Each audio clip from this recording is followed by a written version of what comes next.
Bienvenidos a Bonita Radio. Esto no es un cuento, esta es la verdad. En breves segundos la periodista Carmen Enita Acevedo estará con ustedes. Bonita Radio está disponible en Facebook, Instagram, Twitter, Spotify, Google Podcast, YouTube, iVoox y iTunes. Agradecemos a nuestros auspiciadores. RAM, la fuerza del trabajo. Cooperativa Seno Gandía, solidez y futuro. Y Buen Vecino Café. Nuestras transmisiones son viables también gracias al apoyo de ustedes. Pueden enviar sus donativos accediendo a bonitaradio.net.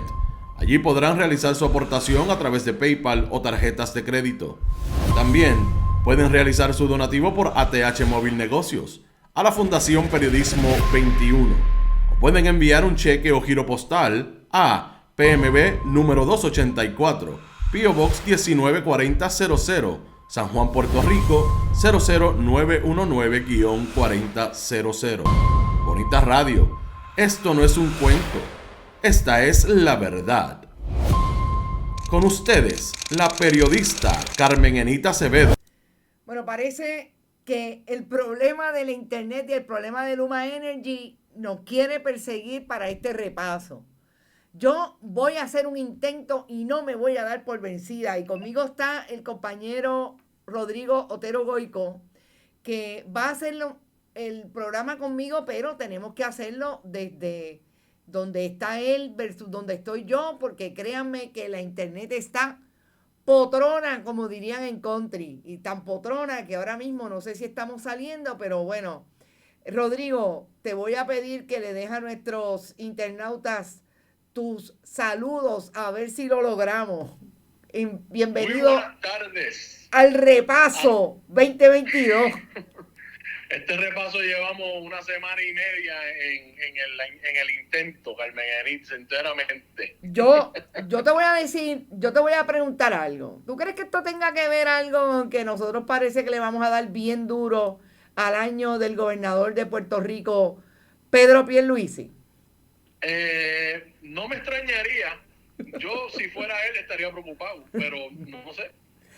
Mira, yo honestamente no sé ni qué pensar. Hice una llamada a nuestro recurso de internet, hicieron un reboot, todo supuestamente está súper bien, pero vamos a hacer este programa, estamos cargados de imágenes y pasa esto. Pero bueno, vamos a intentarlo. Mira, dime. Carmen Enit, Dime. Hay gente conectada, comentando, Robert Baldwin está por ahí, Adalberto Ramos, Wanda Conde, Omar García, todos saludando. Ahí está Moe Reyes desde Tampa, Florida. Mira. Así que estamos conectados, vamos para adelante. Desde New Jersey nos están viendo Adrián Rodríguez. Vamos a darle la diáspora puertorriqueña como siempre. Gracias por estar por ahí.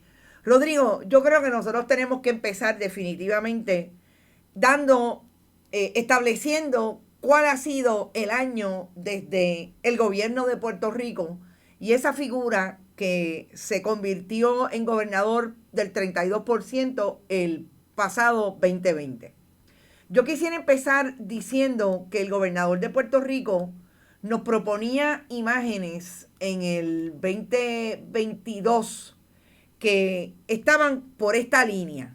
Y es la línea de estar con Maya, con la perra y tener esa posibilidad de quererle tratar de interpretar al país que él es una persona empática desde esa mirada de que tiene una mascota. El problema del gobernador de Puerto Rico empezando el 2022 es que venía de un 2021 errático desde el punto de vista de los mayores problemas que tiene el país, además del proceso económico y del trayecto económico de los pasados 15 años, que él viene con una tendencia igualmente neoliberal. También tiene el problema de que el movimiento más inútil del gobierno de Puerto Rico ha sido con relación a la privatización de todo lo que tiene que ver con la energía eléctrica. Dicho eso, si el mayor problema del gobernador vino a ser ese cuando empezó a entrevistarse con los amigos periodistas y los amigos de los medios de comunicación tradicionales, no trajo un plan para atender el problema de Luma.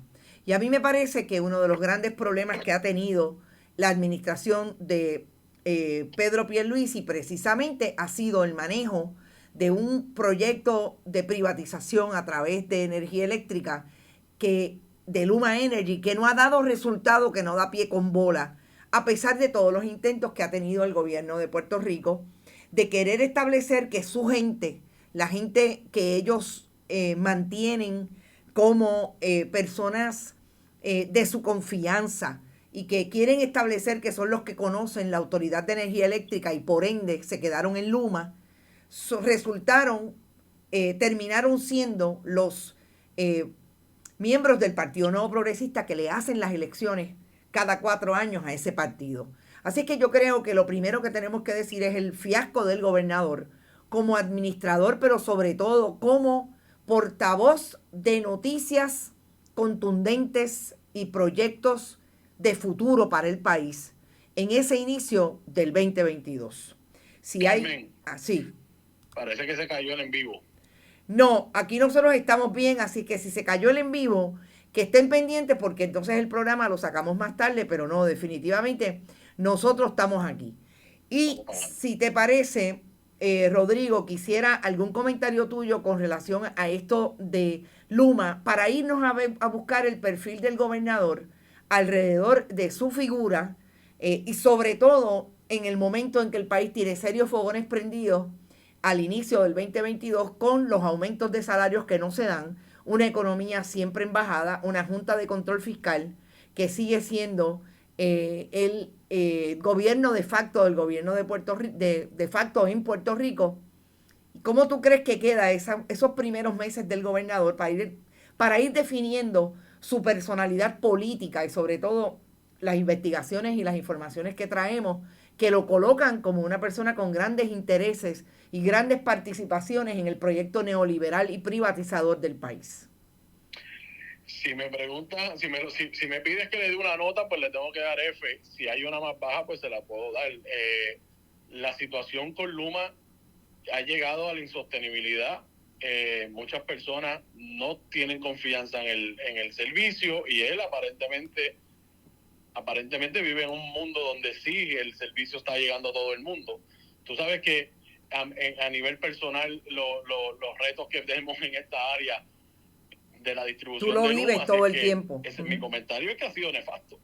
Que ha sido nefasto, definitivamente. Yo creo que el gran problema es que el gobernador no ha atendido correctamente lo que es precisamente tener una estructura de imagen pública que suponga otra cosa que no sea lo que estamos viendo todos los días y que comenzó en enero, febrero, marzo del 2022.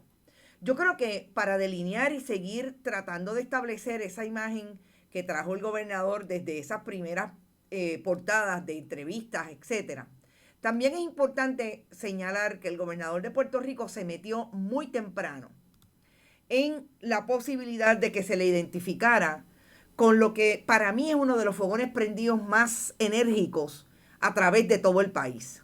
Y tiene que ver con el proyecto de que a Puerto Rico lleguen grandes inversionistas de las leyes antes 2022, hoy ley 60, y se coloquen como dueños de propiedades de lujo o aquellas propiedades que no necesariamente lo son, pero que ante la oferta que ellos presentan, hay puertorriqueños, puertorriqueñas, personas que viven en determinados sectores, sobre todo en la costa, que compran esas propiedades a precios exorbitantes. Y esta es la imagen del gobernador compartiendo con su yerna la llegada a Puerto Rico de una organización comercial que se conoce como Corcoran, que trajo a Puerto Rico el real estate de lujo. Esta firma es una firma que está en Nueva York y la esposa del hijo del gobernador, la rubia vestida de azul, es precisamente a la derecha si están de frente a la foto, sería a la izquierda si están de espaldas, precisamente la persona que va a gestionar todas esas viviendas de lujo se imaginan lo que representa para ella en ingresos. De esa personalidad del gobernador cuando nos enteramos que precisamente Corcoran era de su yerna, Dios mío, de su nuera. Lo más interesante es que el gobernador pasa a tener que traer información relacionada con las personas que están en su o cerca de las industrias del gobierno de Puerto Rico, que le dan servicios al gobierno de Puerto Rico, y ahí llegamos a la figura de los hermanos Pierluisi, que no son otros que aquellos que hoy están siendo investigados por mantener un esfuerzo de administración de residenciales públicos que aparentemente tiene serios problemas en la jurisdicción de Estados Unidos en Puerto Rico con relación a la posible lavado de dinero, transacciones fraudulentas, etc. Así que vemos un gobernador que empieza en el 2022 posicionándose desde lo que la gente está cuestionando hacia dónde van los pagos de la chequera del pueblo de Puerto Rico. Y obviamente el asunto del real estate, que tiene que ver con el desplazamiento. Cuando vamos avanzando en el mes, el gobernador de Puerto Rico se enfrenta a quizás una de las crisis más grandes que ha tenido el gobierno de Puerto Rico en los últimos años, y es a la posibilidad de que uno de sus mejores amigos, o si no su mejor amigo, Joseph Fuentes Fernández, estuviera cooperando con las autoridades por razón de una investigación profunda sobre las finanzas y cómo se manejaron las finanzas tanto de él como de la entonces gobernadora Wanda Vázquez Garcet, gobernadora sucesoral, en lo que es en efecto una de las investigaciones que más se ha adentrado a que en efecto los políticos, sobre todo del Partido Nuevo Progresista, porque esa es la evidencia hasta el momento, acuden a los contratistas para que esos contratistas le den el dinero de la campaña, y de esa campaña salir a dirigir un país que en el 2020 se colocó el Ejecutivo en el 32% solamente que votaron por él. Cuando yo digo que la corrupción trae una nueva capa en esas historias de corrupción que conocemos desde que Guillermo Gil Bonart dijo aquello como era que la corrupción tiene nombre y apellido y se llama Partido Nuevo Progresista, el gobernador entra en una especie de letargo porque no podía contestar como su mejor amigo se había colocado como testigo de la fiscalía. Como ustedes saben, es una investigación que nosotros hiciéramos en Bonita Radio desde mayo del 2022. Salió precisamente en momentos en que teníamos la información de que no solamente era el gobernador de Puerto Rico, sino también la gobernadora sucesoral Wanda Vázquez Garcet, quien se habría colocado en posición de estar compartiendo uno de los famosos testigos que habrían sido aquellos testigos y finalmente un acusado, Julio Herrera Bellutini, como los que participaban de ese esfuerzo de traer o llenar las arcas del Partido Nuevo Progresista a través de dos candidatos, en este caso el candidato Pedro Pierluisi por un lado y la candidata, o por lo menos candidata primarista, Wanda Vázquez Garcet. Así que de ahí yo creo, Rodrigo, que lo más importante es que la corrupción vuelve a ser un problema en términos de la posibilidad de que los que se enfrentan, y fíjate que estamos hablando de corrupción que igualmente sigue siendo la jurisdicción de Estados Unidos en Puerto Rico la que trae serios problemas para unos y otros. La jurisdicción de Estados Unidos es la que trae otra vez información de dónde y cómo se manejó una campaña que a través de un contratista venezolano, banquero venezolano, pero sobre todo a través de lo más peligroso entonces, que eran los contratistas del Partido Nuevo Progresista se llenaron tanto, o se intentaron llenar las arcas de Wanda Vázquez Garcet y del gobernador entonces, Pedro Pierluisi Urrutia. Me parece a mí que lo más importante de este asunto es cómo queda la jurisdicción de Estados Unidos en Puerto Rico, que también tiene vela en este entierro, cuando Rosemilia Rodríguez no participaba de investigaciones activas más allá de las que trajo con relación a Aníbal Acevedo Vilá, la policía de Puerto Rico y la corrupción policíaca, etcétera. Pero Jorge Joey Fuentes Fernández sí trajo una nueva estela de corrupción, en este caso en la administración de Pedro Pierluisi Urrutia. Así que sigue siendo la corrupción un problema al que se enfrentan los miembros del Partido Nuevo Progresista o los candidatos políticos. En este caso, los candidatos políticos para establecer qué va a pasar en una elección general. Carmen, sí. Yo quisiera hacerte una pregunta. ¿Cómo no? Con esto de continuar este mismo tema de la corrupción, yo sé que tú llevas muchos años en este oficio y estamos en el 2022. Este es el repaso del 2022, Carmen. Y yo sé que tú trabajaste en la cobertura de todos los casos de corrupción que hubo a mediados de los 90. Uh-huh. ¿Cómo tú comparas eso con ahora o no ha cambiado nada? Recordando que el secretario de Justicia en aquel momento era el gobernador, si no me equivoco. Mira, Rodrigo, uno de los grandes problemas que tiene el pueblo de Puerto Rico es que para algunos tiene memoria corta. Y eso es una realidad, eso no es falso, lo hemos visto en un sinnúmero de ocasiones. En aquel momento, la gente, yo creo que tenía incredulidad de lo que estaba viendo. Porque en aquel momento fue que se descubrió precisamente el esquema que había creado el entonces secretario de la Gobernación de Pedro Rosselló González, Álvaro Cifuentes, con los diferentes jefes de agencia. Y lo más importante fue que todo esto lo descubrimos, y tengo que decir que fui yo la que lo hice desde el periódico El Vocero, cómo el esquema se descubrió en un descubrimiento de prueba que finalmente al único que le provocó cárcel fue a Víctor Fajardo, secretario de Educación. Nosotros en el 2022 volvimos a repetir el mismo esquema a través de todos los acusados. En el 2022, en el 2021, en el 2020, a partir del 1998, que fue aquel caso, 1999, exactamente lo mismo 23 años más tarde. Así que tengo que decirte que es vergonzoso que una tenga que decir que en este momento estamos ante ese asunto, ante esa realidad. Estamos mirando un 2022 casi idéntico a lo que veíamos de aquellos años de los 90.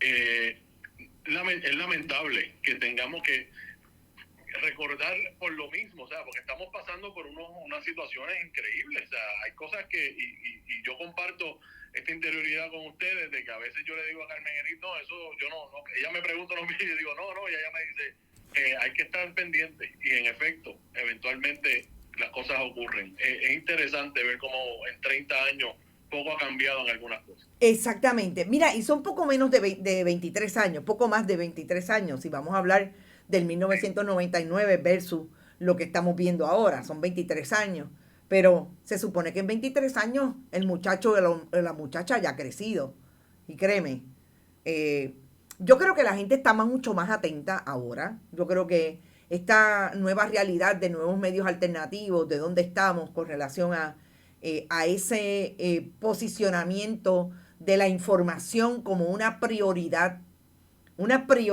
para precisamente poder traer todo lo que se pretende esconder y que no se puede esconder, porque la gente tiene derecho a saber y vive en una democracia. Y si usted no sabe quién es el corrupto, va a votar otra vez por él. Lo importante es que ahora haya una conciencia de que en efecto aquí la información está disponible. Todo el mundo tiene un teléfono, tú lo sabes, lo hemos manejado y como parte de nuestro proyecto lo traemos todo el tiempo. Y todo el mundo se puede enterar de las investigaciones que estamos haciendo en el periodismo digital. Y son muchas. No es solamente Bonita Radio.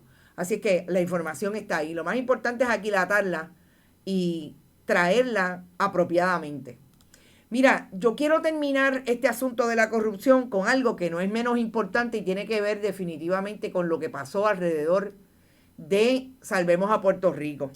Salvemos a Puerto Rico era esa entidad, un PAC que se creó en Estados Unidos para llenar las arcas de la campaña de Pedro Pierluisi a través de organizaciones e individuos que estaban aquí en Puerto Rico. Toda esa gestión se hizo a través de diferentes donantes y este donante yo quiero que no lo borren, así como no borren los otros, siempre les digo ponlo en la nevera, porque Roberto Cacho es quizás una de las personas que no lo vamos a ver ahora, pero lo vamos a ver en algún momento metido en algo, porque es la persona que está al lado del gobernador todo el tiempo, es uno de sus mejores amigos, es el mejor amigo con quien hizo negocios Joey Fuentes Fernández, Roberto Cacho, y es la persona que hasta la semana pasada estaba bailando con el gobernador con Wisin y Yandel. Ponlo en la nevera, que eso viene por ahí. Lo menos que le han dado son beneficios contributivos y exenciones para desarrollar proyectos, que el último que tuvo en Vieques, que fue el del hotel de Vieques, se quebró. O sea, Puerto Rico perdió los incentivos que se le dieron, la exención contributiva, porque dejó perder el negocio y Brock Pierce se lo compró. Así es que, obviamente, baratado. Vamos a estar pendientes a ese nombre, no se les olvide. De ese asunto, yo creo que hay algo definitivamente, Rodrigo, que no podemos dejar caer. Y es cómo el gobernador de Puerto Rico también en ese primer semestre se rodeó de personas como un narcotraficante que estaba acusado en Canadá, como esa persona que tenía una orden de arresto por ser un fugitivo de la justicia después de haber sido acusado de cargos de, en este caso fueron cargos relacionados con asesinato en medio de una transacción de una organización criminal continua allí en Canadá. Conor Vincent Dumont no solamente estuvo cerca del gobernador, fue a la fortaleza a darle al gobernador unas clasecitas de cómo se maneja el asunto de la apicultura. Y el gobernador no solamente se rodeó de este narcotraficante en un momento bien cercano a ese primer semestre. El problema es que el gobernador fue reincidente. Y la reincidencia al gobernador le llegó cuando nos supimos también que en medio de su campaña a la gobernación, el narcotraficante Serrano le dio dinero en una actividad en Dorado en su casa de recaudación de fondos. Y aquí con Georgie Navarro. Fíjate que sigue siendo el mismo esquema. Pero en este caso es el narcotráfico al lado del gobernador de Puerto Rico. Una pensaría, y hay que decirlo también porque es importante, una pensaría que esos allegados al narcotráfico que tranquilamente le dan dinero al gobernador están vinculados a una figura, por ejemplo, como Tomás Rivera Chats. ¿Y por qué hablo de Tomás Rivera Chats? Porque Tomás Rivera Chats fue ese funcionario como presidente del Senado que tuvo de su lado a Coquito López, que era un narcotraficante confeso y que era una persona allegada a Tomás Rivera Chats y a Héctor Martínez.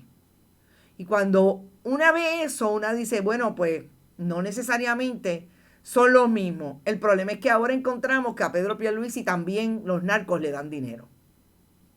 Y este es un narcotraficante testigo de la fiscalía, un narcotraficante que llegó a hacer un acuerdo con la Fiscalía de Estados Unidos en un momento dado importante, un acuerdo en medio de un caso de droga.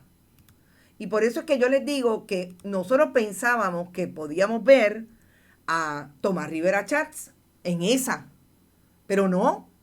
Ah, porque Serrano también le da dinero a Tomás Rivera Chats. Y esa es una realidad. Ahí está en el registro del Contralor Electoral. ¿Y quién es Serrano? Tiene unas finquitas ahí en el norte de la isla, en el norte del país, por allí por Atillo, Arecibo, que también tiene hincadas placas solares. Y es amigo y donante del gobernador y de Tomás Rivera Chats. Ponle la nevera. Rodrigo, yo creo que de esa corrupción tenemos que pasar a uno de los casos más importantes. Y es el famoso caso de los pasteles del alcalde de Guaynabo. Y si puedes darle scroll a la internet, porque yo creo que estamos entrando y saliendo. Digo, este programa lo vamos a pasar después más completo, o sea, corrido, pero creo que ya puedes estar viendo a los compañeros, a los internautas que deben estar por ahí desesperados. Porque yo no los puedo ver porque obviamente voy a consumir el mismo internet y tú sabes lo que pasa. El en vivo no está. Bueno, sí, dale atrás y adelante para ver si salimos, porque a mí me acaba de salir hace un momento. Por eso es que te lo pregunto, porque a mí me salió y puede ser que, bueno, y si no, pues nada, lo van a ver más tarde. Bueno, yo te decía que vayamos a el caso de los pasteles. Está la foto. Ángel Pérez. ¿Quién le pone los 20, como dicen en country? Ángel Pérez. El ex alcalde convicto igualmente por corrupción de Cataño. Un alcalde que no solamente ha choteado a Ángel Pérez, parece que a la que menos le ha puesto el dedo es a Tata, a la ex funcionaria representante del Partido Nuevo Progresista, y a través del esquema creado por Oscar Santamaría, quien fuera un allegado a Pedro Pierluisi en el Partido Nuevo Progresista. Recogido de escombros, pavimentación de carretera. La corrupción vuelve a perseguir al Partido Nuevo Progresista y al presidente de ese partido, en este caso Pedro Pierluisi, porque es de esa manera en que se gestiona el favor de atender la necesidad de dinero que tiene el partido político. Y fíjate que María Milagros Charbonnier decide en un momento dado cambiar de defensa, y en este momento nosotros no sabemos lo que pasa con María Milagros Charbonnier, pero está bien pendiente, porque yo creo que pronto vamos a saber lo que pasa con María Milagros Charbonnier, qué puede pasar con Ángel Pérez, que ha decidido hasta el momento ver su caso, pero no deja la puerta abierta o la puerta cerrada para que esté cooperando con las autoridades en este momento y se convierta en testigo en contra de muchos de los que quedan por ahí. En ese contexto, yo creo que hay que decir que hay una renuncia sospechosa en el 2022. Y es la renuncia de Henry Newman. Henry Newman renunció y nadie sabe por qué. Él dijo que era porque el hijo se iba a estudiar para Estados Unidos. Sorry, pero esa yo no me la creo, Henry Newman. Hasta el momento no sabemos. Y fíjate que de toda esa corrupción, cuando tú piensas que los partidos emergentes no van a tener corrupción, te encuentras con la directora ejecutiva de la oficina de Lizy Burgos. Una directora ejecutiva que trabajaba allí, pero tenía un trabajo a tiempo completo como dueña y directora de un complejo escolar en Carolina. Y fíjate que no pasó nada. Lizy Burgos está allí, calladita, que se ve más bonita. No pasa nada. Y de lo único... De ella, ¿verdad? ¿Cómo? Hace tiempo no escuchamos de Lizy Burgos. Sí, no, hace tiempo que no escuchamos de Lizy Burgos. Parece que está en el closet con Joan Rodríguez Bebe, porque a la única que podemos ver, a las únicas que vemos hablando de algo entre Joan Rodríguez Bebe y Lizy Burgos, de lo único que hablan es de la familia gay y de las mujeres y el aborto. Ellas se quedaron en dos temas. Y yo pensaría que si Lizy Burgos y Joan Rodríguez Bebe, que le dijeron a sus representados y constituyentes fundamentalistas religiosos que ellas venían a acabar con la ideología de género, yo no sé, pero se les está haciendo tarde, porque yo creo que las mujeres le comieron los dulces, no sé lo que tú piensas. No, yo estoy clarísimo de que no han logrado hacer lo que ellas tenían planes de hacer. Definitivamente no lo han logrado, y a mí me parece que no lo van a lograr porque el problema que tiene esa agenda es que es una agenda discriminatoria y una agenda que no tiene fundamento en lo más importante. Fíjate que es un legislador. Un legislador se supone que venga a legislar a base de la realidad que vive el país y con un proyecto particular de hacia dónde debe ir el futuro de ese país. Si las cavernas que procuran Lizy Burgos y compañía son el proyecto de Proyecto Dignidad, me parece que tienen un problema fundamental. Así es que yo ahora quiero pasar de esa corrupción que también tocó a Lizy Burgos. No olvidemos que en eso tengo que también decir que en el contexto de Ángel Pérez surge, fíjate lo interesante, porque es el planteamiento y esa imagen, y déjame poner esa imagen de cuando lo arrestaron, que lo trajimos todo el tiempo en aquella intervención, cuando lo arrestaron en el 2021, pero que obviamente el desarrollo de ese caso se da, el desarrollo y todo lo que sabemos hoy de ese caso se da en el 2022, porque fue demasiado cerca el arresto a todo el desarrollo en el tribunal. Y es la llegada de un alcalde que viene de la familia corrupta de, en este caso, su padre, el exalcalde Héctor O'Neill. Y yo creo que eso sigue siendo importante en la discusión, porque tú me preguntabas, Carmen, ¿cuánto ha pasado de allá para acá?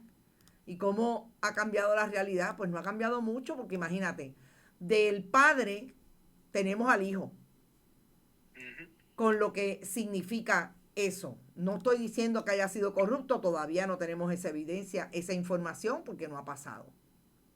Pero yo creo que de ahí debemos pasar a algo que tiene tangencia y que me parece importante destacar, que tiene tangencia con lo que pasa en el mundo del deporte, para irnos a que tú nos converses un rato sobre lo que pasó en el deporte en el 2022. Fíjate que lo último que nosotros supimos de Jennifer González, además de los bombos y platillos que ella pretende establecer, que ella es lo más grande en materia de traer fondos a Puerto Rico, y hoy tiene una imagen de campaña que dice que ella es la persona que más fondos ha traído a Puerto Rico.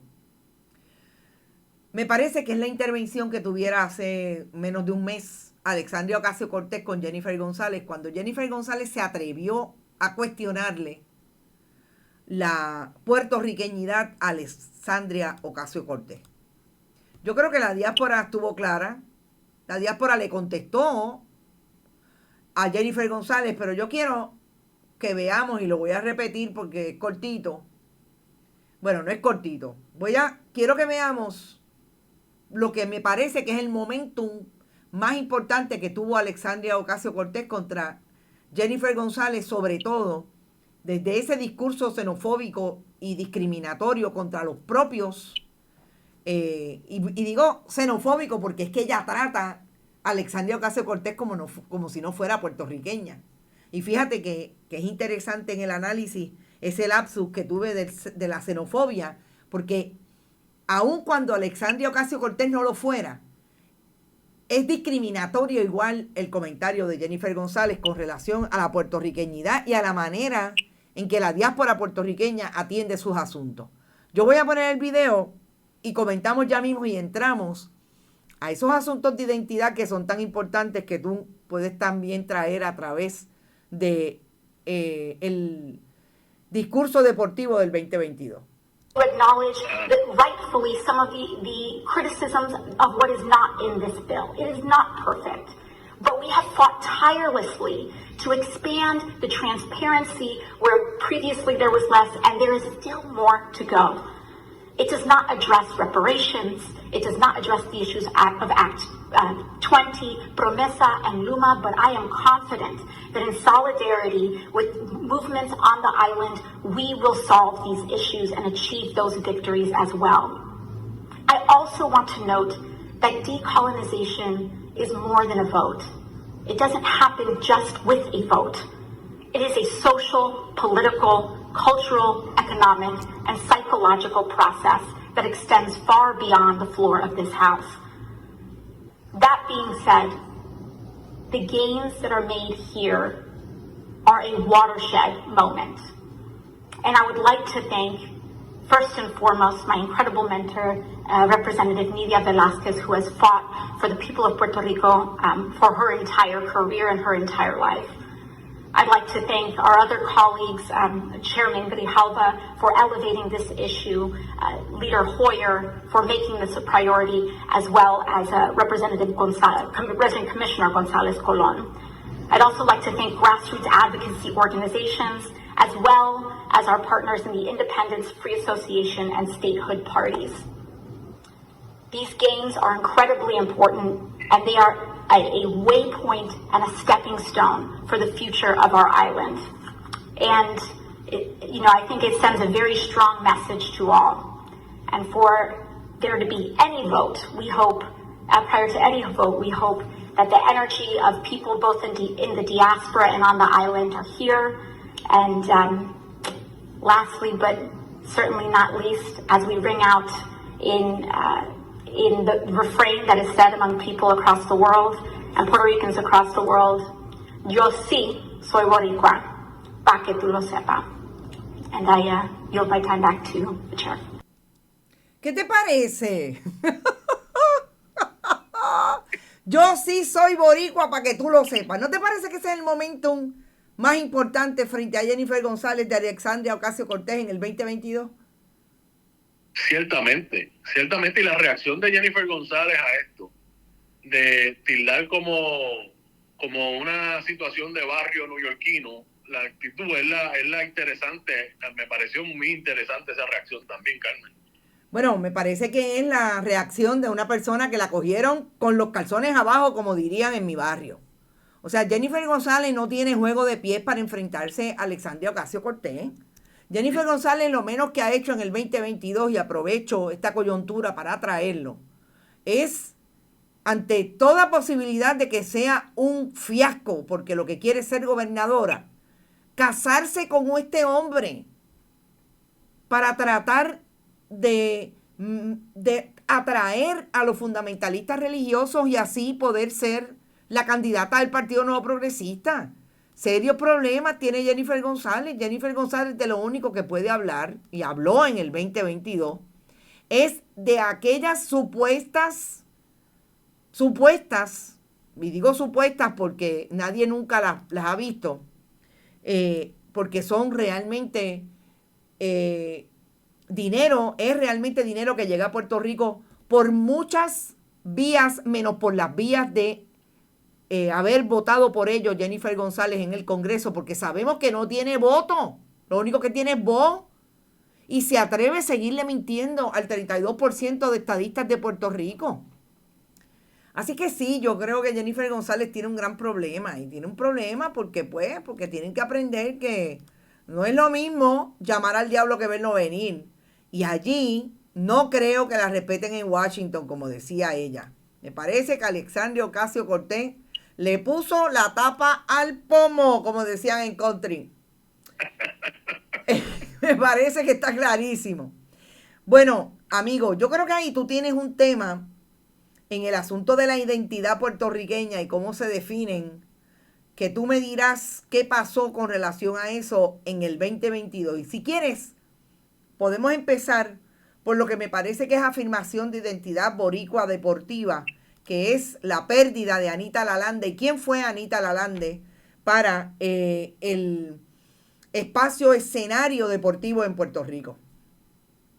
Anita Lalande, Carmen, es una de las grandes atletas puertorriqueñas que por alguna razón u otra se retiró del foco público y lamentablemente murió a principios de año, en enero. Ella realmente murió a finales del 2021, pero nos enteramos en enero del 2022. Anita Lalande tenía 72 años de edad, murió en Annapolis, Maryland. El resumen deportivo de Anita Lalande es una cosa sencillamente impresionante. Entonces, ella, en los centroamericanos del 1966, que deben haber muchos internautas nuestros que recuerdan, y yo sé que la recuerdan bien claramente, porque nos los han comentado en nuestros programas. Sí. En los centroamericanos del 1966, esta joven ganó 12 medallas con 8 récords en la natación. Ganó 10 medallas de oro con 2 de bronce. Al día de hoy sigue siendo uno de los momentos más increíbles, impresionantes en términos de desempeño en una sola competencia que ha habido en esta justa centroamericana. En el 63 y en el 67 participó en los Juegos Panamericanos. Y en el 63, esto fue a los 13 años de edad que fue a los Panamericanos. En el 67 ganó la medalla de bronce en el relevo 4x100 en esos Juegos de Winnipeg. Fue la primera medalla continental por una mujer, por mujeres en esa medalla de bronce en esos Panamericanos.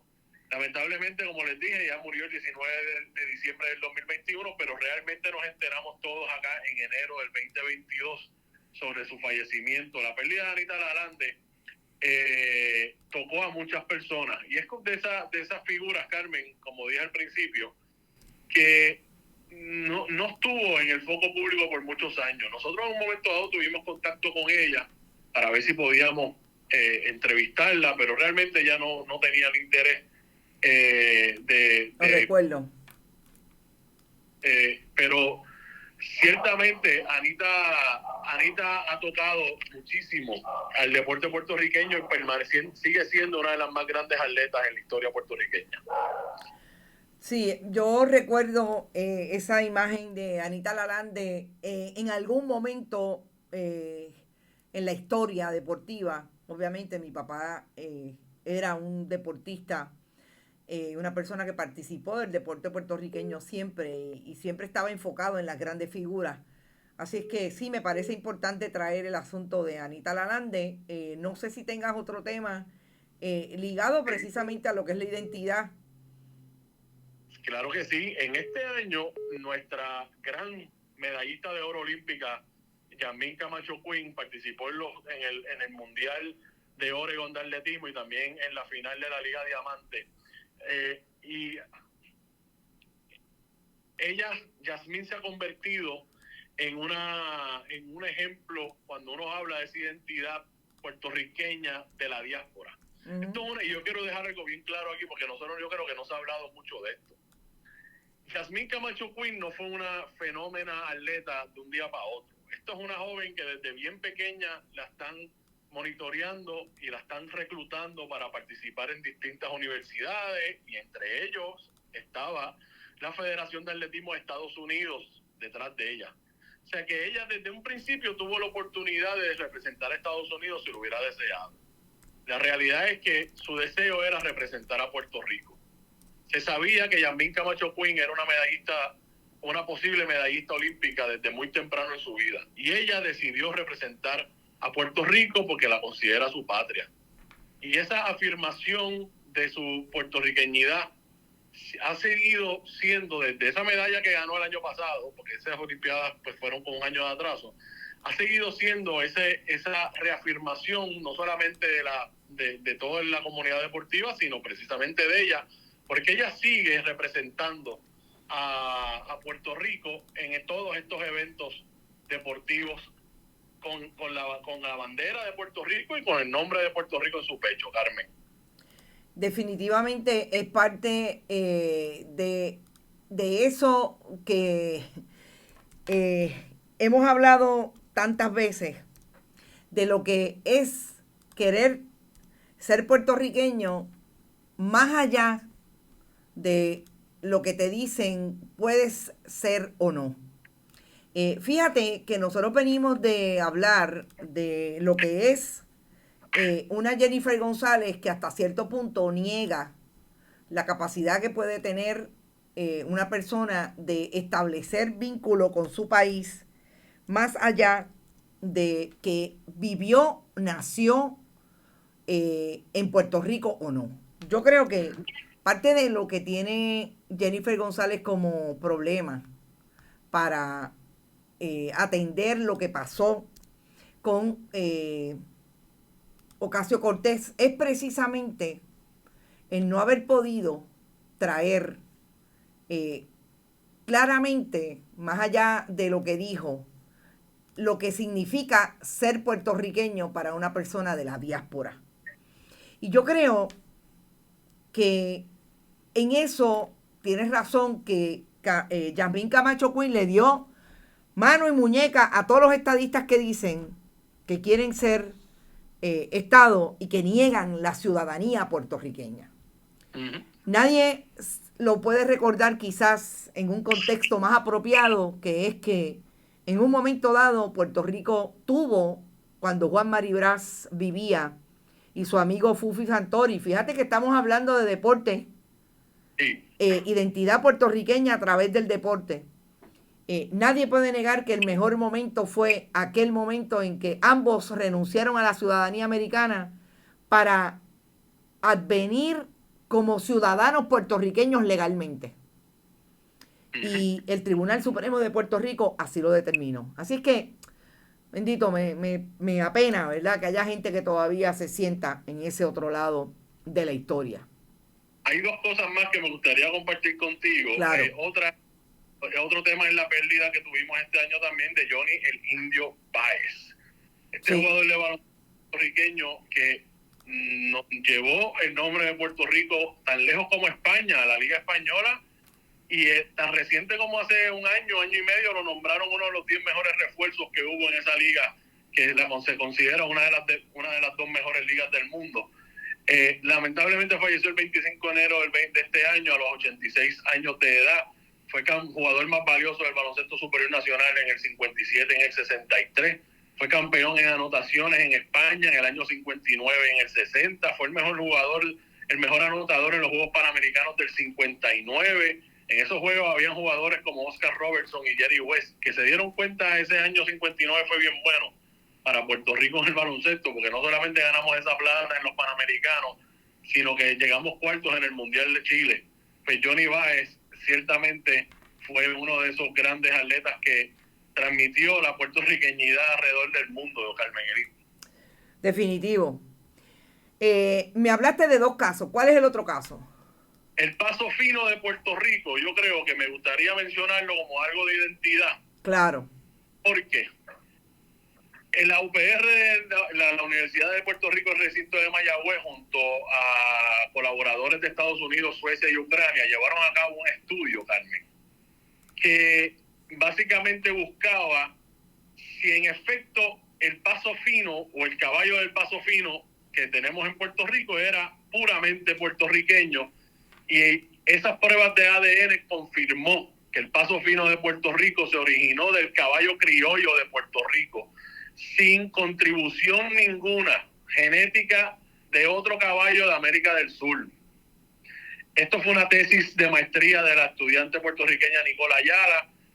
Fue un análisis mitocondrial con 162 caballos criollos y 38 caballos de paso fino, y se reconoce ahora sin lugar a duda, Carmen, que el paso fino y ese caballo de paso fino es puramente puertorriqueño y no tiene ningún otro rasgo que no sean del caballo criollo de este país. Así es que ahí tienes una afirmación de identidad de a través del caballo del paso fino.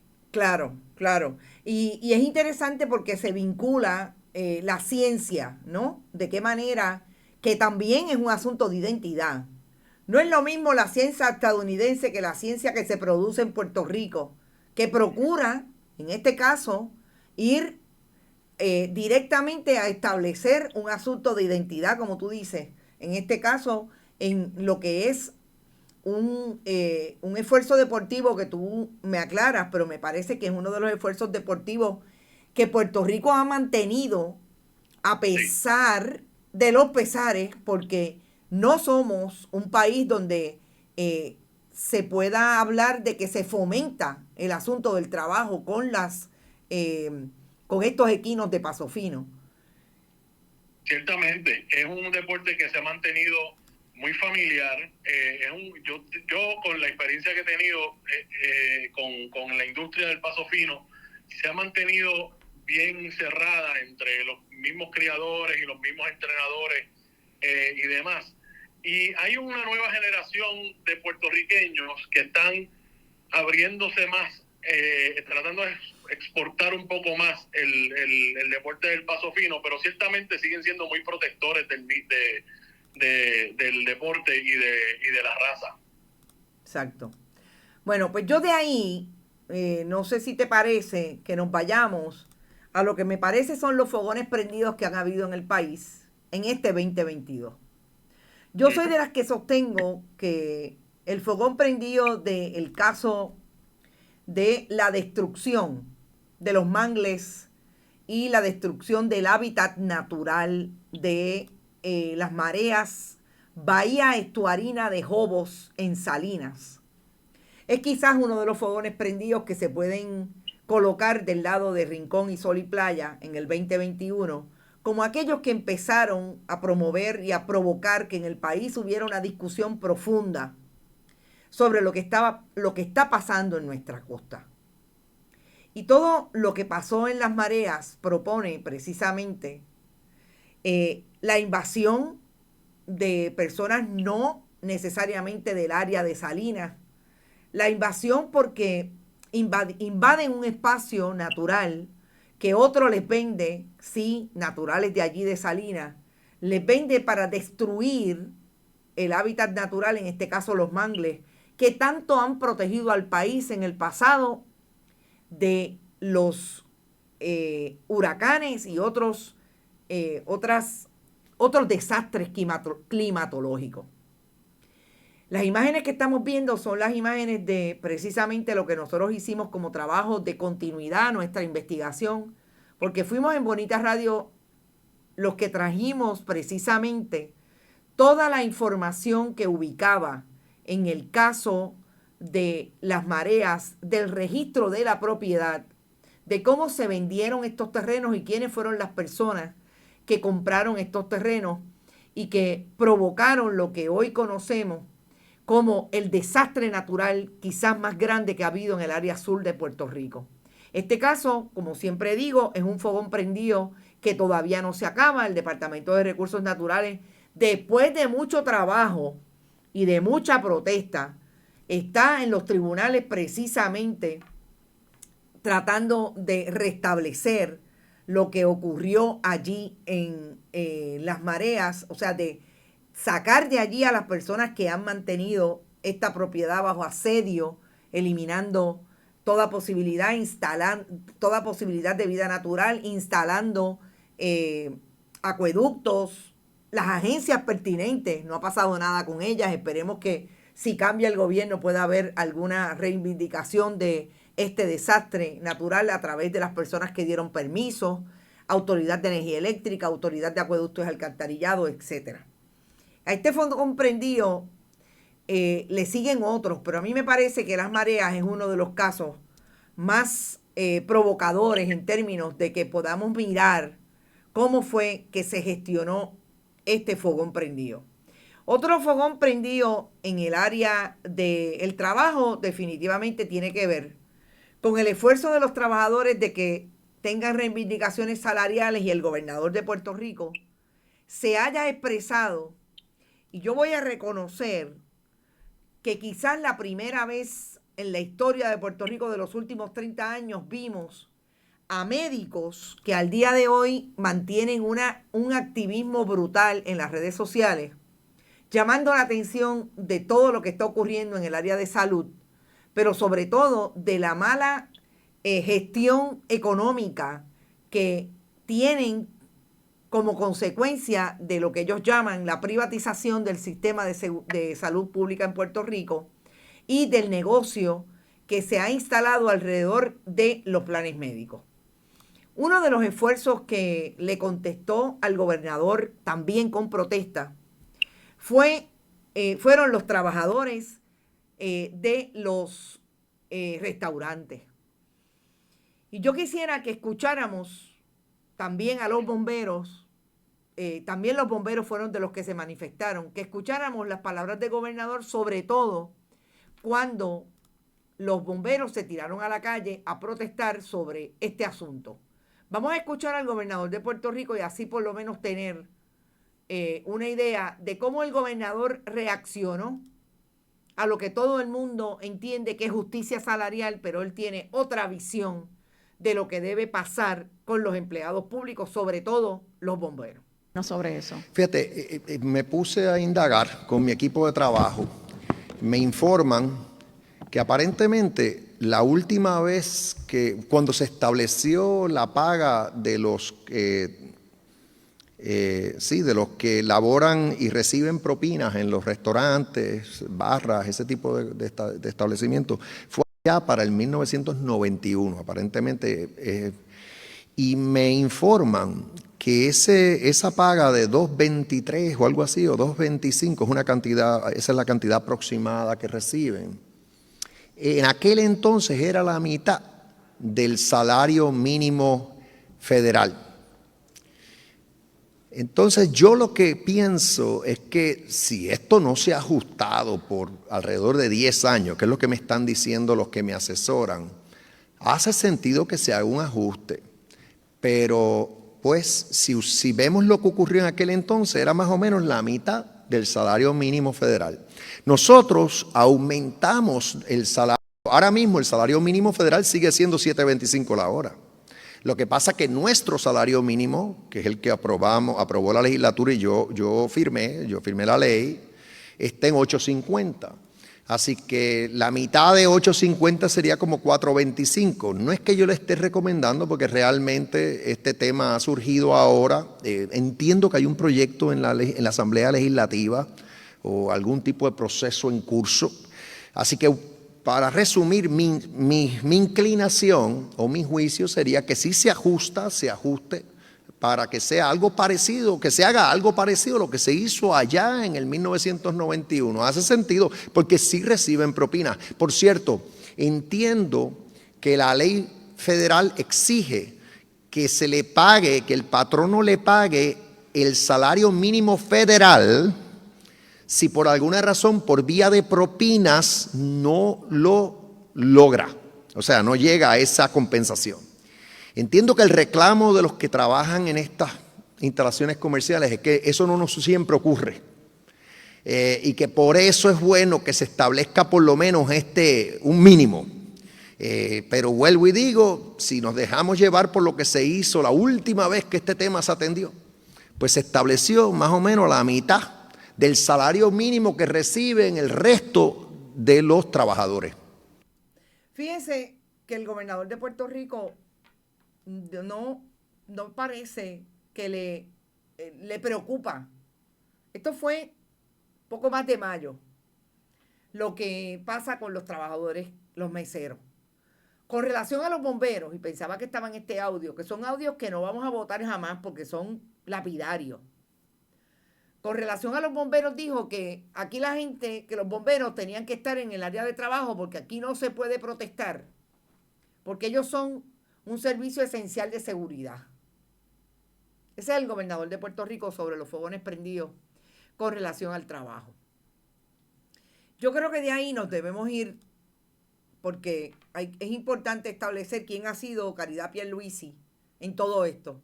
Caridad Pierluisi volvió a salir en el 2022 como esta persona que, a pesar de que es una empleada pública, que tiene responsabilidad como empleada pública, lo menos que tiene son escolta. Y no pinta ni pa' pool ni pa' banca, pero tiene escolta. Y es la persona que le dirige la estrategia al gobernador de Puerto Rico. Creo que volvió a detallarse y a destacarse como esa persona que no tiene otra responsabilidad que estar cerca de la información importante para que su marido, Andrés Guillemard Noble, que salió todo el tiempo en la investigación de Joey Fuentes Fernández tenga acceso a la información que le va a dejar miles de dólares porque es un cabildero activo de muchas empresas que hacen negocios con el gobierno de Puerto Rico. No la podíamos dejar fuera. Y en todo esto, yo creo que es bueno que vayamos a los jefes de agencia. Este jefe de agencia que trabaja para el desarrollo económico de algunas empresas, de algunas de las que él también tiene participación, sobre todo participación en el esfuerzo de los negocios que le dejó a sus hijos. Yo creo que eso está claro. Ahí está el secretario de Desarrollo Económico, Manuel Sidre.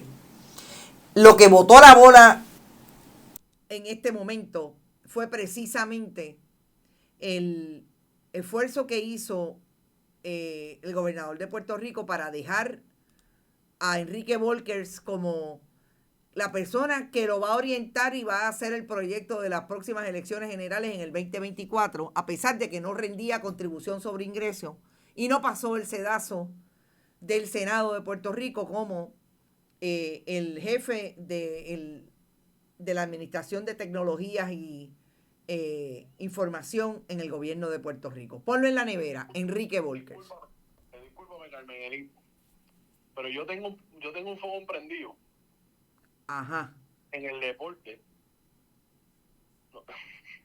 Eso es un fogón prendido. Yo sé de qué me vas a hablar. Claro que sí que es un fogón prendido. Tíralo al medio, compadre. Yo tengo un fogón prendido en el deporte que está corriendo ahora mismo y está caliente. Me refiero a la Federación de Fútbol de Puerto Rico y el Comité Olímpico de Puerto Rico. Oh, claro. Es un fogonazo. Ahora mismo está corriendo el reloj para la federación para que le deje saber, que le dé razones al COPUR para no desafiliarlos, Carmen Enid. Y te voy a contar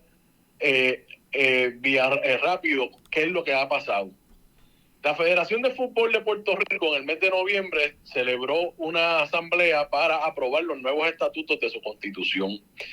Se aprobaron los estatutos y no mencionaban en el lenguaje, no aparecía ni la palabra COPUR, ni el nombre Comité Olímpico de Puerto Rico, y tampoco aparecía el TAT o el Tribunal de Arbitraje y Apelaciones Deportivas adscrito al COPUR. Y el COPUR tuvo unas preocupaciones en cuanto a eso y convocó al presidente de la Federación, Iván Rivera, para que sentarse a hablar sobre esas preocupaciones que tenía el COPUR. En aquel momento, el presidente Iván Rivera les aseguró que iba a celebrar una asamblea extraordinaria para enmendar esos estatutos y poder incluir ese lenguaje para atender las preocupaciones del COPUR.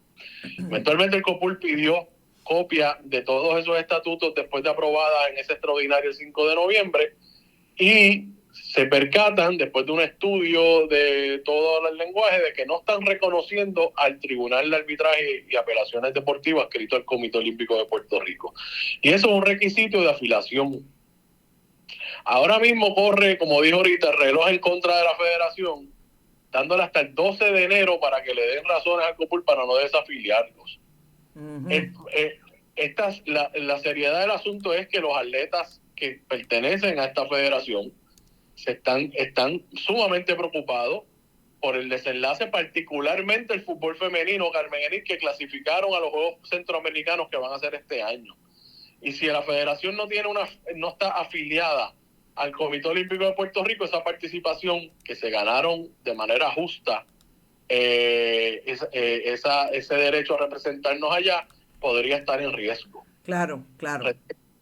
Recientemente la federación compareció a la Cámara de Representantes ante la Comisión de Recreación y Deportes que preside el representante Eladio Cardona para dar explicaciones de todo lo que está ocurriendo y qué consecuencias pudiesen haber. Y el presidente Iván Rivera básicamente se puso a la defensiva, diciendo que pues estas son situaciones que ocurren cuando hay elecciones pronto y que pues mucha explicación como hacen los políticos en Puerto Rico de que esto fue la administración anterior y estamos trabajando con lo que hay y realmente no hay un enfoque ni en el deporte ni en los atletas que están envueltos, así que hasta el 12 de enero tienen para darle algo por razones para no desafiliarlo, Carmen. Fíjate, si esto no es un fogón prendido, porque yo te voy a decir una cosa, Rodrigo, el problema de los fogones prendidos es que la gente pensaría que son los comunistas. Dime tú qué de comunista tiene Sara Rosario, qué de comunista tiene las deportistas del fútbol femenino. Pero ahí está el fogón prendido. Es que este gobierno tiene fogones prendidos hasta en el deporte.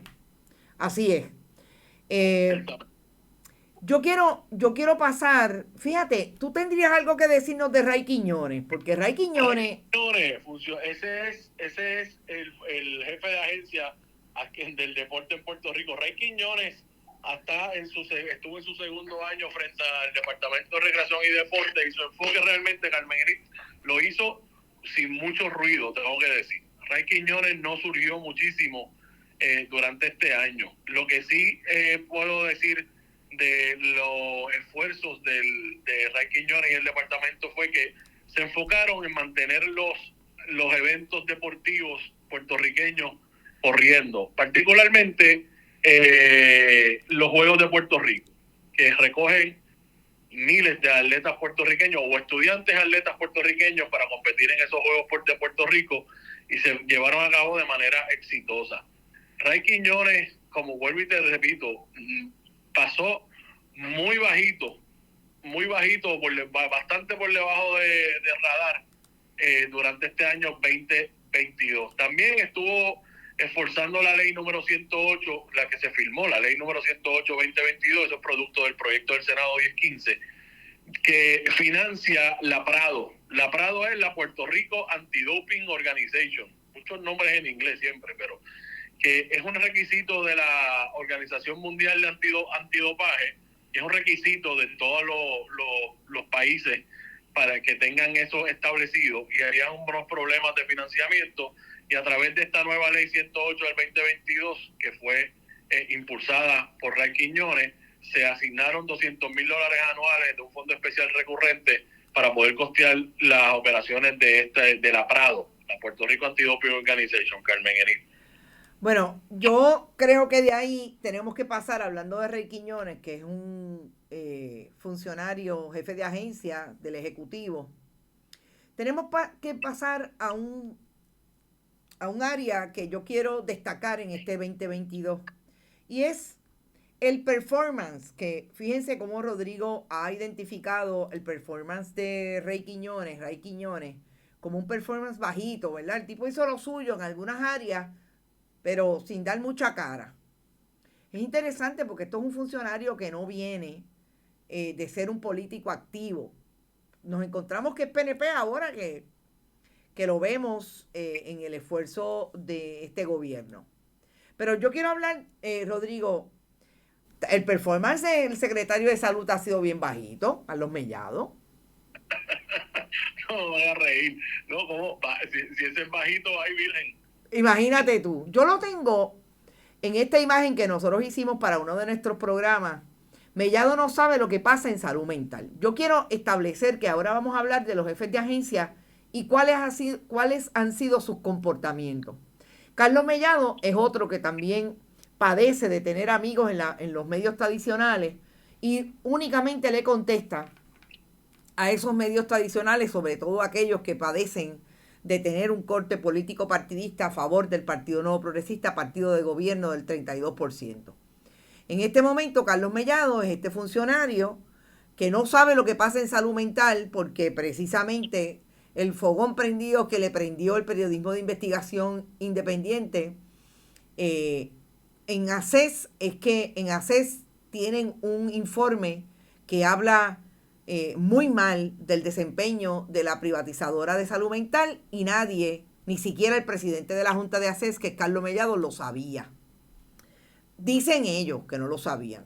Así que yo siempre digo, o es mediocre en el ejercicio de su función o es un paquetero.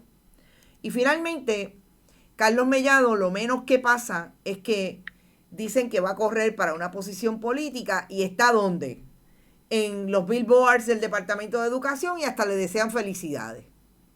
De ahí pasamos a la última funcionaria que ha tenido el Departamento de la Familia, que ayer salió casi llorando con su madre diciendo que se tenía que ir del departamento porque su madre tiene una enfermedad que nadie dijo que era lo que tenía, pero tenía que cuidar de ella.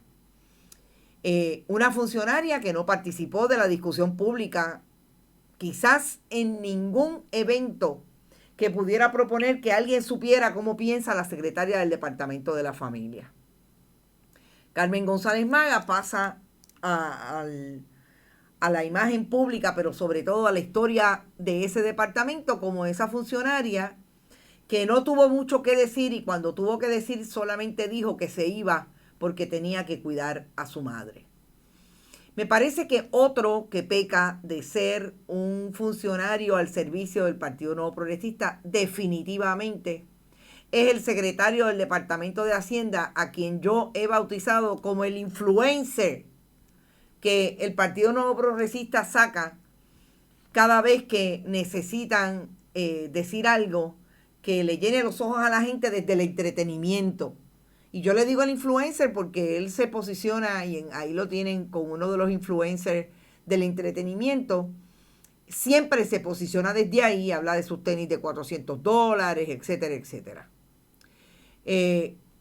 Si hablamos de alguien que ha dejado desencajado a muchos abogados y abogadas, porque lo es el secretario del Departamento de Justicia, a quien este 2022 se trae como quien lo ha llamado sastre jurídico.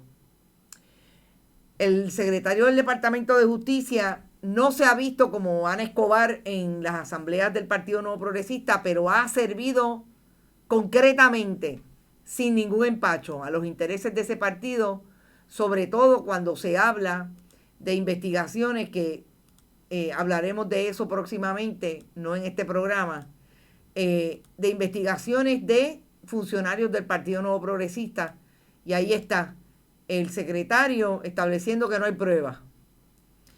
Otra que es una funcionaria que cuesta mucho creer que no pueda darle explicaciones al país de lo que pasa alrededor de la agencia que dirige es Ana Escobar, la secretaria de Corrección. Ana Escobar no solamente participa de las asambleas del Partido Nuevo Progresista, sino que es esa funcionaria que está dispuesta a dar asambleas, no, escuelitas electorales, porque es una funcionaria del área norte del país que se ha encargado de velarle los votos al Partido Nuevo Progresista cada 4 años. Otra funcionaria que ha dejado el cuero en el piso trabajando por el PNP es Eileen López, la secretaria del Departamento de Transportación y Obras Públicas. Protagonizó la venta a pescado abombado de un predio de terreno a un amigo del alma del Partido Nuevo Progresista, y hasta el momento el secretario del Departamento de Justicia no hace nada. $145,000, le pagaron unos poquitos más cuando la gente del condado se tiró y de Santurce se tiró a la calle a protestar, porque ahí pretendían hacer un edificio de por lo menos 7 pisos con hasta 22 unidades de vivienda. Otro jefe de agencia que tiene lo suyo en el 2022 es Rafael Machargo. Tuvo que salir de la Secretaría del Departamento de Recursos Naturales, no solamente por el caso de Sol y Playa, el caso de las mareas, sino por múltiples casos que todos nos enteramos que lo menos que pasaba es que Rafael Machargo seguía las recomendaciones de la Secretaría de la Gobernación y no atendía apropiadamente los casos que ameritaban que hubiera intervenciones con personas como el primo hermano del gobernador, Walter Pierluisi Stern, que estaba metido en todas las transacciones del área de Sol y Playa y la zona marítimo terrestre donde tuvieron construcción o pretendían construir un área recreativa, y Rafael Machargo se hizo a la vista larga. Otro que es bien interesante cómo ha terminado en la palestra pública es el secretario del Departamento de Seguridad Pública, que en el 2022 lo menos que hizo fue dejarse guarecer por un policía que lo único que hace como escolta es estar detrás del fondillo de él y ponerle una sombrilla para que no se moje. Y últimamente ha hecho una combinación de piedra con el comisionado de la policía, Antonio López Figueroa, porque quien menos le ha señalado las deficiencias de la policía con relación incluso al uso de la fuerza es John Romero, el monitor federal de la policía. Y en ese grupo selecto de jefes de agencia está Fermín Fontanes, el secretario, el administrador de las alianzas público-privadas.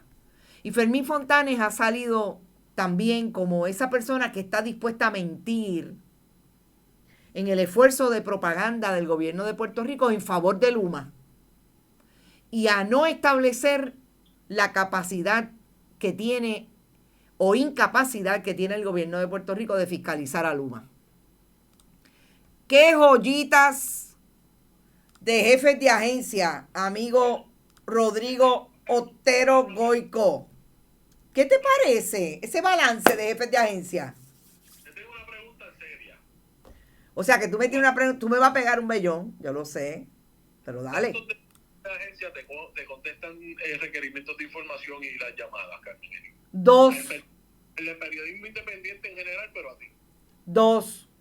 Una del Gabinete Constitucional, que es la oficina de la Contralora, y el director de ética gubernamental. Para de contar. Fíjate, y esos dos tienen similitudes en sus perfiles, en términos de sus funciones. No son como los jefes de agencia, como una secretaria de Recreación y de Transportación de Obras Públicas y el de Salud. Bueno, déjame decirte algo, fíjate que es interesante. Y con eso pues nos vamos. Yo creo que ya yo he terminado. Bueno, sí, yo he terminado porque voy a hacer un resumen mañana a las 11 de cómo quedaron los partidos emergentes y los legisladores. Así es que eso va mañana. Fíjate, Rodrigo, de todos estos jefes de agencia que yo he hablado, tienen un denominador común. No es que la Contralora y Luis Pérez no lo tengan. Son PNP, pero aquellos son unos entregados. La Contralora ha demostrado ser una entregada en favor del Partido Nuevo Progresista. Pero últimamente como que Dios la vino a ver. Y como que está, tú sabes, yo digo porque es que, digo, espérate, ya no está presa. Tú sabes que Dios está preso, ¿verdad? Sí. Ok, si está preso porque todos ellos lo conocen en la cárcel. ¿Sabes? La única que no puede decir eso es Tata porque era fundamentalista religiosa antes de meterse en este lío de corrupción. Pero bueno. Todos ellos tienen el perfil de haber sido personas entregadas a esta administración de gobierno. Y yo voy a decir algo, y lo voy a decir con toda la responsabilidad que me caracteriza. O son muchachos que están empezando, que quieren llegar antes de tiempo sin pasar por la escalera. Y para eso, en el Partido Nuevo Progresista, tú te tienes que agenciar, entregarte al partido para que alguien te dé alguito y tú poder llenar la cuenta de ahorro. No voy a decir nada más. Yo creo que yo terminé con todos los jefes de agencia y prometo que mañana voy a tener un análisis de las minorías, las mayorías. Fíjate cómo hemos ido a las minorías. Vamos a ir a las mayorías, vamos a ir a las minorías legislativas y sobre todo a los partidos emergentes. Yo creo que tú deberías empezar tu discusión, Rodrigo, con lo que fue la guerra de Ucrania y la participación de los ucranianos deportistas en esa guerra. La guerra de Ucrania, de la invasión rusa a Ucrania, empezó todo en términos deportivos, la exclusión de todo el deporte ruso y sus atletas de los eventos internacionales, de cualquier participación, todo endosado por las federaciones internacionales, por el Comité Olímpico Internacional, y demás. Esa exclusión completa de Rusia en estos eventos internacionales, lo más reciente, Carmen Enid, lo acabamos de ver en el Mundial de Fútbol, donde Rusia no estaba participando. Uh-huh. Y de hecho, cuando empezó el conflicto, se estaban clasificando para los juegos, para la Copa Mundial, y Rusia pues fue excluido y no participó. Pero aquí hay un detalle que hubo en relación a los atletas ucranianos. Atletas de gran exposición, o sea, que lo conocen mucha gente. Estoy hablando de campeones de boxeo, campeones mundiales de boxeo. Para empezar, voy a hablar de Vitaly Klitschko, que es el alcalde de Kiev, la capital. Este fue un campeón pesado por muchos años y junto a su hermano Vladimir dominaron los pesos pesados del boxeo por más de una década. Uh-huh. Es Vitaly Klitschko el alcalde de Kiev, pero al frente, esto es un boxeador retirado, claro, pero al frente se reportaron 2 campeones mundiales actuales que son también parte de la lista de los mejores boxeadores libra por libra del mundo, y me refiero a Usyk, que es el campeón del peso pesado ahora mismo, el mejor peso pesado que hay, junto a Tyson Fury, que es británico, y Vasily Lomachenko, que es otro de los grandes boxeadores en la lista de libra por libra del mundo. Estos 2 boxeadores, junto a otros atletas, se reportaron a Ucrania, cancelaron compromisos multimillonarios de pelea para ir a pelear por su país. Carmen Enid, fueron unas imágenes sumamente potentes que estremecieron no solamente a la comunidad deportiva, sino al mundo. Exacto. Y además, participaron de la guerra, ¿y en qué estatus están ahora mismo? No, ya regresaron, estuvieron allá por unos meses, y por petición del propio presidente ucraniano, que podían hacer más desde lo que ellos hacen como boxeadores, y ya regresaron a cumplir con sus compromisos deportivos. Así es que ya pronto vamos a ver a Usyk peleando otra vez, defendiendo sus títulos, posiblemente con el otro campeón que hay en los pesos pesados, Tyson Fury, y también Lomachenko también ya regresará al cuadrilátero. Muy bien.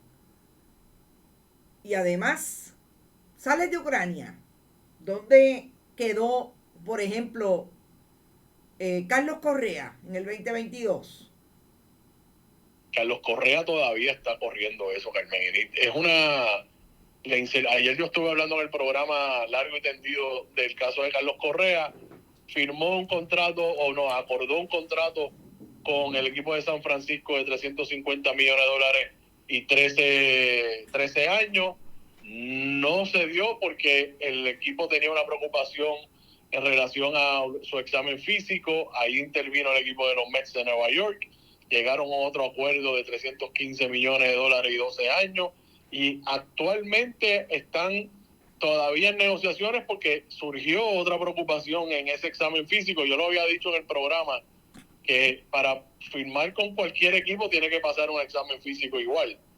Pero hay mucha incertidumbre en cuanto a lo que Carlos Correa está, en cuanto al estatus de Carlos Correa como un agente libre y su firma. Yo lo que sí concluí y analicé ayer, es que Carlos Correa, cada día que pasa que no firma el contrato, sigue bajando su valor en el mercado de agentes libres. Y esta preocupación médica que aparentemente han tenido 2 equipos, debe ser de mucha preocupación de parte del campamento de Carlos Correa, que estábamos vislumbrando tenerlo en una firma de como pasó con San Francisco, de $350 millones y 13 años, que ya ha bajado a 315 y 12 años, y si en efecto termina no firmando con los Mets, pues bajará aún más. Así es que el caso de Carlos Correa está complicado en cuanto a eso. También me gustaría hablar, Carmen Enid, de este año 2022, y no sé si de Brittney Griner. Ajá. Brittney Griner, la jugadora de la WNBA, que juega lamentablemente las jugadoras de baloncesto femenino en Estados Unidos, como en otras partes del mundo, no se ganan lo mismo que se ganan los jugadores de la NBA. Por lo tanto, cuando hay temporada muerta, ellas tienen trabajo en otros sitios, van a ir a jugar a otros sitios. En el caso de Brittney Griner, ella jugaba con un club en la Liga Premier rusa. Llegó allá a Rusia a reportarse al equipo y fue detenida en el aeropuerto en febrero por posesión de aceite de cannabis. Fue arrestada, fue ingresada a una cárcel y nos enteramos acá en este lado del mundo, nos enteramos de su arresto en marzo. Y no fue hasta este mes de diciembre que se soluciona de alguna manera la situación de Brittney Griner cuando fue intercambiada por un preso ruso que estaba en Estados Unidos, que es nada más y nada menos que el señor Víctor Bout. Lo conocían cariñosamente, Carmen Enid, como el mercader de la muerte. Fíjate. Una persona que vendía armas tras el colapso de la Unión Soviética y estaba cumpliendo una sentencia de 25 años en Estados Unidos. El caso de Brittney Griner estuvo casi todo el año en las primeras planas de los rotativos deportivos, Carmen. Sí, lo recuerdo perfectamente y sobre todo lo que podría estar pasando con Brittney Griner allí en una cárcel de Rusia, porque no son necesariamente las cárceles que se puedan definir como cárceles donde se respeta los derechos humanos y derechos civiles, sobre todo humanos en el caso de Rusia, de los confinados. Así que sí, yo espero que haya aprendido la lección y ya no lleve cannabis nunca más para ningún lado, porque estuvo durísimo.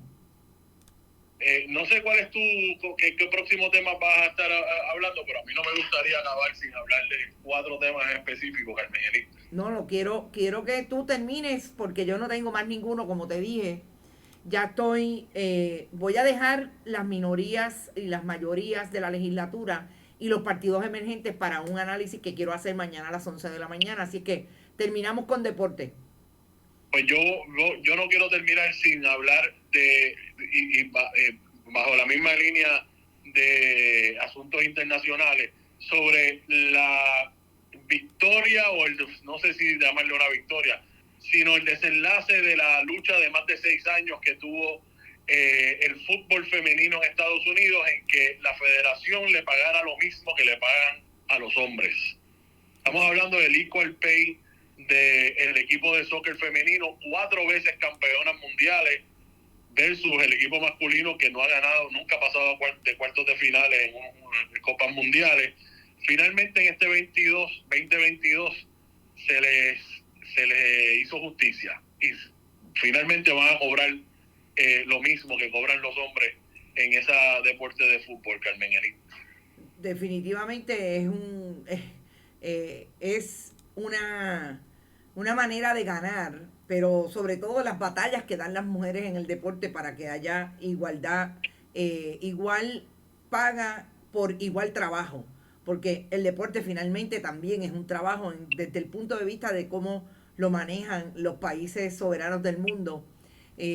Aun cuando nosotros somos parte increíblemente como colonia de Estados Unidos también mantiene un nivel de desigualdad. ¿Y qué me puedes decir hablando de desigualdad, el equipo femenino de baloncesto puertorriqueño?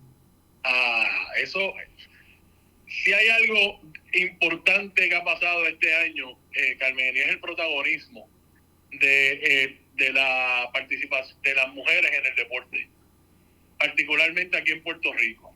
Estamos hablando de la Selección Nacional Femenina de Baloncesto, que, atándolo con la situación de Rusia, el hecho de que Rusia no podía jugar a los eventos internacionales dio paso a que el equipo de Puerto Rico fuera el sustituto de ese equipo de Rusia en la Copa del Mundo, que fue en septiembre. Y allá las boricuas no solamente hicieron un gran desempeño, sino que llegaron octavas en ese mundial. Vamos a poner eso en pinza. Estamos hablando de que tienen todo en contra, Carmen Enid. Esto es la FIBA ha disminuido las plazas a los mundiales femeninos de 16 a 12, mientras ha aumentado el masculino a 32, hablando de desigualdades. Y aún así Puerto Rico, basado en esa exclusión del equipo de Rusia, fue al mundial, jugó mejor que el resto de los otros equipos y se metió a las mejores 8 del mundo. Y a consecuencia de eso, hoy el equipo femenino de baloncesto, Carmen Enid, está en las mejores 10 del mundo. Nosotros en el programa hablamos recurrentemente con ese equipo femenino, particularmente con su dirigente Jerry Batista, y tú sabes lo que nos dijo después de ese desempeño en el mundial. Dice, ya no hay excusa, ya nosotros hemos hecho todo, nosotras hemos hecho todo para que nos den el apoyo que le dan a los otros deportes. ¿Qué más tenemos que hacer?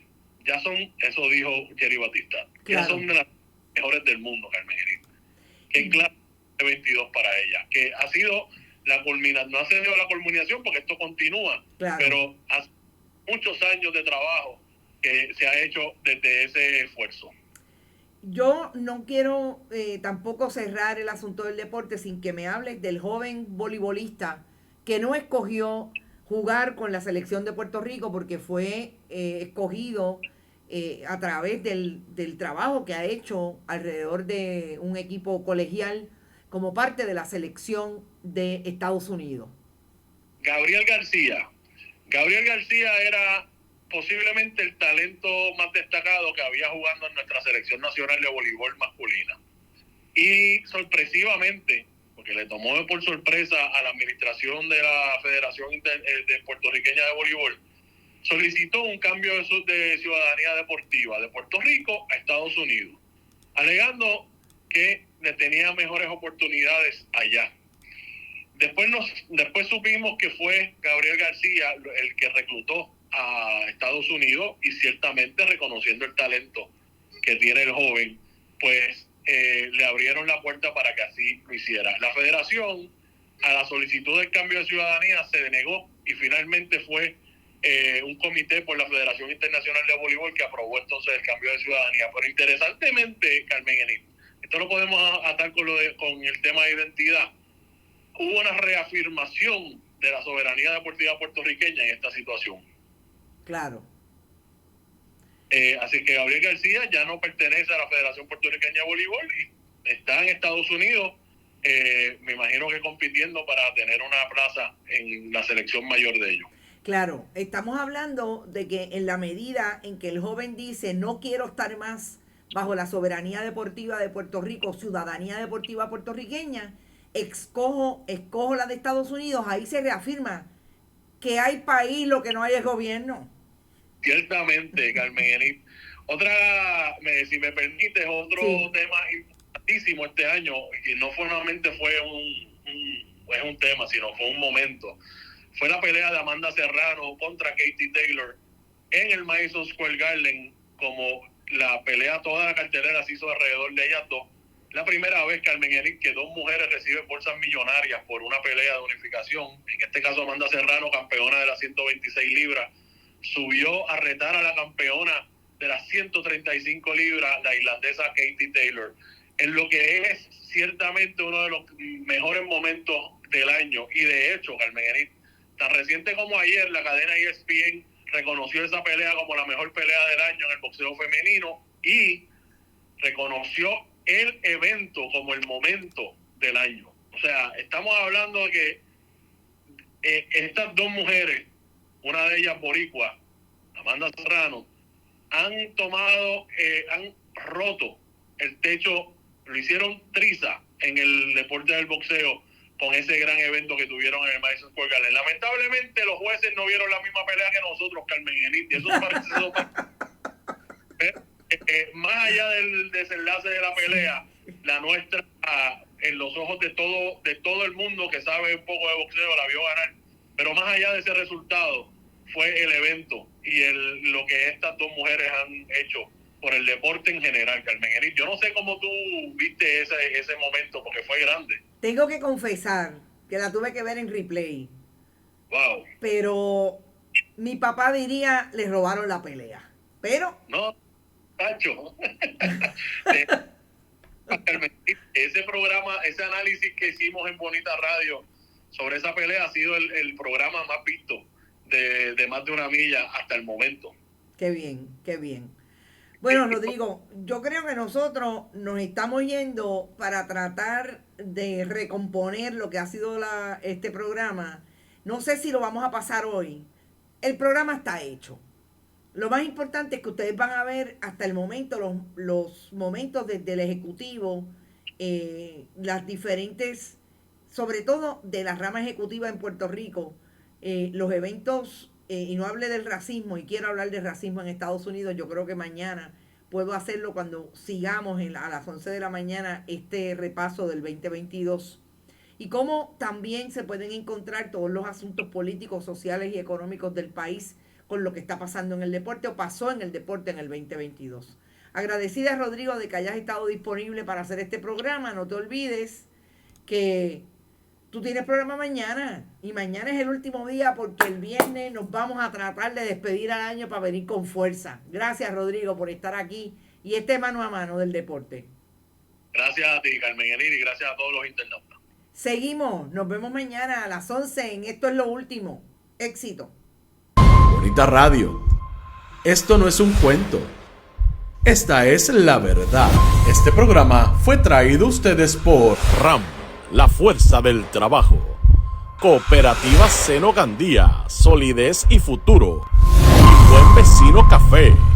Y no olvide que puedes realizar sus donaciones a través de ATH Móvil en la sección de negocios como Fundación Periodismo 21. O puede acceder a nuestra página de internet bonitaradio.net y donar a través de PayPal o tarjetas de crédito. También puede enviar cheques o giros postales a nombre de la Fundación Periodismo Siglo XXI, PMB 284, P.O. Box 194000, San Juan, Puerto Rico 00919-4000.